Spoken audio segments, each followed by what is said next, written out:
দ্বিতীয় বৈকুণ্ঠলৈ পৰিণত আচাৰ্য ইলাৰাম বাপ ঈশ্বৰৰ পবিত্ৰ ভূমি জালুগুটি দুটাকৈ প্ৰকল্পৰ বাবে পুঁজি আবণ্টন দিয়াৰ বাবে মুখ্যমন্ত্ৰীক একশৰণ ভাগৱতী সমাজ অসমৰ কৃতজ্ঞতা জ্ঞাপন।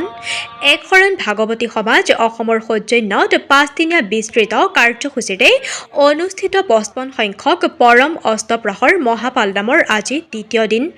অসমৰ 23খন জিলাৰ প্ৰায় 20,000 ভকত বৈষ্ণৱৰ উপস্থিতিয়ে কীৰ্তন মহোৎসৱস্থলী দ্বিতীয় বৈকুণ্ঠলৈ পৰিণত হৈছে। সন্ধিয়া অনুষ্ঠিত গুণমালা কীৰ্তনত অগণন ভকত বৈষ্ণৱে অংশগ্ৰহণ কৰা দেখা গ'ল।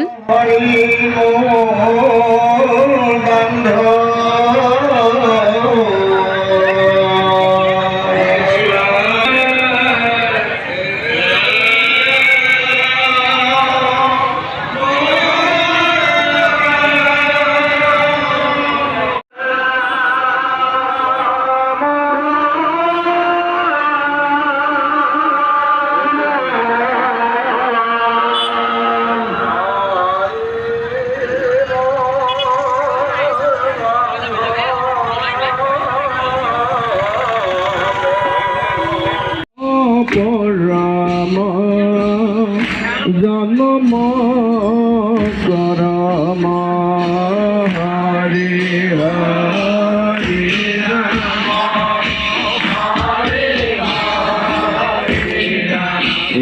ৰাম দুইতে ভিড়িল।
শ্ৰীমন্ত শংকৰ একশৰণ ভাগৱতী সমাজ অসমৰ সৌজন্যত যোৱাকালিৰ পৰা 5দিনীয়া বৰ্ণাঢ্য কাৰ্যসূচীৰে পৰম মংগলময় অস্তপ্ৰহৰ পালনাম কীৰ্তন অনুষ্ঠিত হৈছে।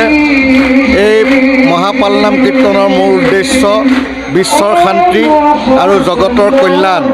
যোৱাকালি আমাৰ ধৰ্মধ্বজা উত্তোলন, বৃক্ষৰোপণ আৰু ৰক্তদান কাৰ্যসূচী হয় আৰু আজি ৰাতিপুৱাৰ পৰা 6 বজাৰ পৰা অবিৰতভাৱে মহাপালনাম কীৰ্তন হয় আৰু এই সন্ধিয়া বৰ্তমান গুণমালা কীৰ্তন চলি আছে। কাইলৈ ৰাতিপুৱা 6 বজাত এই মহাপালনামৰ সামৰণি পৰিব আৰু তাৰ পিছতে ভক্তসকলে কাৰুণিকভাৱে বিশ্বৰ শান্তি আৰু জীৱ জগতৰ কল্যাণৰ বাবে কৰুণাময় ভগৱন্তৰ চৰণত কৃপা প্ৰাৰ্থনা কৰিব। আমি বিশ্বাস কৰোঁ যে মহাপুৰুষ শ্ৰীমন্ত শংকৰদেৱ গুৰুজনাই ভাৰতীয় সনাতন ধৰ্মৰ শ্ৰেষ্ঠ মাৰ্গ হিচাপে কৃষ্ণ ভক্তিক অগ্ৰস্থান দি গৈছে। গতিকে কলিযুগত কৃষ্ণ ভক্তি আৰু কৃষ্ণ নামেহে জগত তাৰিব।